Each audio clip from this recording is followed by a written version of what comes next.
Anthony Smith, more commonly known as the Easter Ripper. The mere mention of his name sends shivers up the spines of parents across the country, his horrible murder spree leaving lives shattered and families ripped apart. Tonight we'll go inside his vacant home, where 11 innocent children spent their final moments in agonizing pain and terror. Untouched since those horrible crimes 8 years ago, some say his spirit still haunts the home till this day. I'm Dana Turner, and this is a News 9 special report. Silenced Tears, inside the home of serial killer Anthony Smith.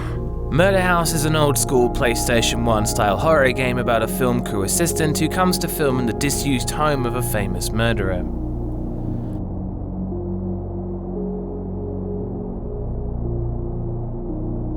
Atmosphere. Murder House upholds the Resident Evil style of gameplay from the PlayStation 1 era, with tank controls and small rooms to navigate, but dashes in hints of Silent Hill, with eerie silences and moments of pure dread. It also sticks to its horror film influences in the way that you know something is going to happen well before anything does, and that impending event draws out tension and fear as the characters seem to willingly tempt fate.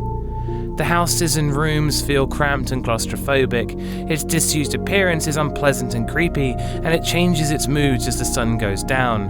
As the Easter Ripper makes his first appearance, the game intensity really goes into overdrive, and you never really feel safe with him searching relentlessly for you, as it feels the house is too small for you to ever avoid him for very long. Despite having defensive weapons, they felt too impractical to even use, and this made Emma feel even more helpless than she was already. When you finally get to the secret torture room in the basement, it's almost nausea-inducing as it feels like you're really asking to get killed. Whilst Murder House isn't a very long game, it ramps up the atmosphere and tension quite rapidly and sometimes pushes it to a dizzying high. That's one Harry Mason.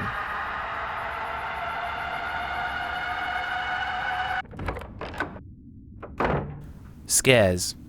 The game, of course, uses a few predictable jump scares that are deliberately cheesy and made me laugh more than anything, even when they worked.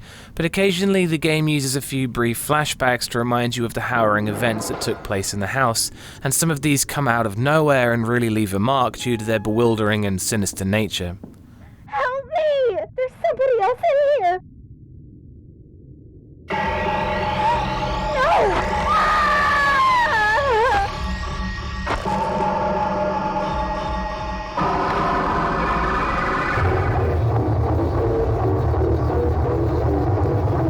Something that really freaked me out during my time playing was suddenly seeing the ghosts of children who died in the house.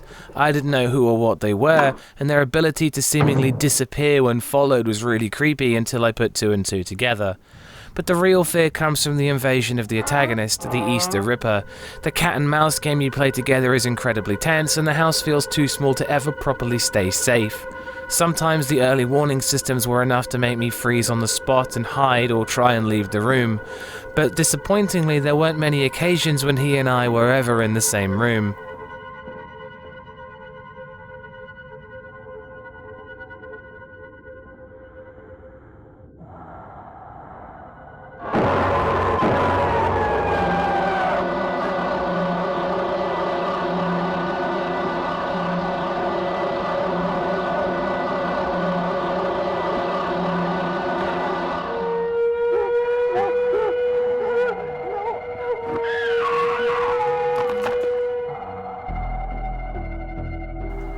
Sometimes the music will ramp up to an overwhelming high, seemingly randomly, and whilst this was terrifying, I never really found out what was causing it or what it even meant.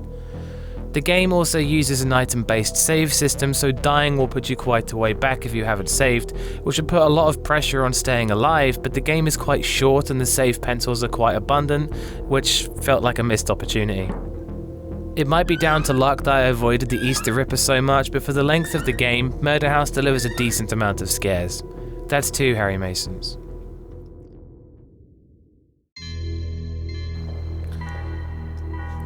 Sound design. The developers have gone a bit overboard with the VHS style aesthetic, which has hurt the sound the most. Whilst turning off the VHS filter will remove the forced tape hiss over the game, other things like the voices are still overly distorted, like they're being recorded over a bad phone line. The music is oversaturated and often too loud, but the quality of the pieces ultimately shine through, with some wonderfully moody synth lines that remind me of straight-to-tape releases of the 90s. There's some really dark, eerie pieces too, which is where the Silent Hill influences come in, and luckily the soundtrack's low audio quality doesn't really hurt the vibe that the game sends. Whilst the voices are distorted, the voice acting itself is deliberately done with apathy like the original Resident Evil, which makes a lot of the interactions either funny or abrasive. Many of the sound effects are stock, with some of them coming straight from Silent Hill 3, but it never feels too wooden or out of place. However, a lot of them were very quiet, and when the music was playing, some of them were nearly impossible to hear. The footsteps sounded unnaturally muffled, like everyone was wearing slippers. There's a lot of problems with the sound design, with some of it being a clash of aesthetics. You can argue it's best to leave the VHS filter on for it all to remain consistent, but this would have only made some of the sound effects even harder to hear, when they would be competing with the tape hiss too. Ultimately, all of the problems could have been resolved if they just allowed the sound filters to be disabled as well. That's still 2 Harry Masons.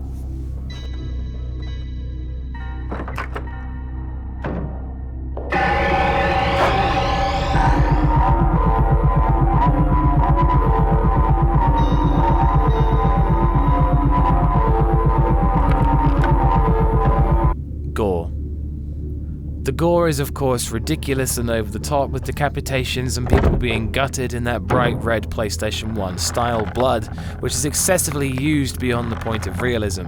And just like the slasher movies the game is based on, it takes great pleasure in showing you grisly deaths. The game doesn't take itself seriously, and it shows. The gore is unrealistic but fun to behold. That's 3 Harry Masons.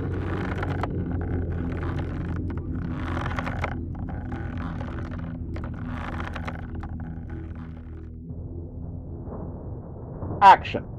This is Dana Turner, on location. I've just been informed that we're stuck here. Someone has wrecked our van and we can't get our fucking pizza lunch promised by my producer.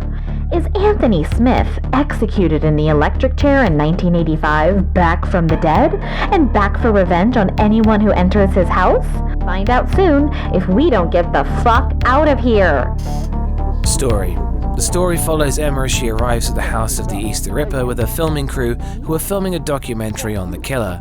The director is an abrasive character that makes a mockery of the event by dressing you up in a sheet and asking you to spice up the recording by pretending to be a ghost. Anyone can see this is clearly a bad move. There's a level of predictability and anyone can see certain events coming. It's a trap slasher movies fall into over and over, and Murder House doesn't shy away from it either, openly embracing these things to deliver the kind of experience people want from a game called Murder House. However, it's a pleasant change of pace that there are actually plot twists near the end of the game. The characters are a bit two-dimensional, but that may be the point.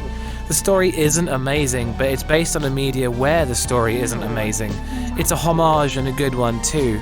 The game also includes a prologue where you get to play as one of the children who gets trapped inside a shopping mall with the Easter Ripper on the loose, which is just a nice bonus, making the final score 4 out of 5 Harry Masons. Murder House is an obvious amalgamation of all the things its developers loved, and it shows. It's a fun experience and designed with that in mind. It doesn't take itself very seriously, and after you've beaten the game you can walk around and find the whole thing was a movie, and browse the house freely and talk to the film crew who made it happen. Again, I'd like to remind you this whole thing is down to my opinion in horror games. If you don't share this opinion, then that's cool, I get it. I'd like to point out that whilst I was broken by the bunny, I did not scream like a banshee or run away from the computer, and I advise you don't either. There will be more horror reviews in the pipeline, and thanks for watching. And always go check out Bumps in the Middle of the Night. Peace.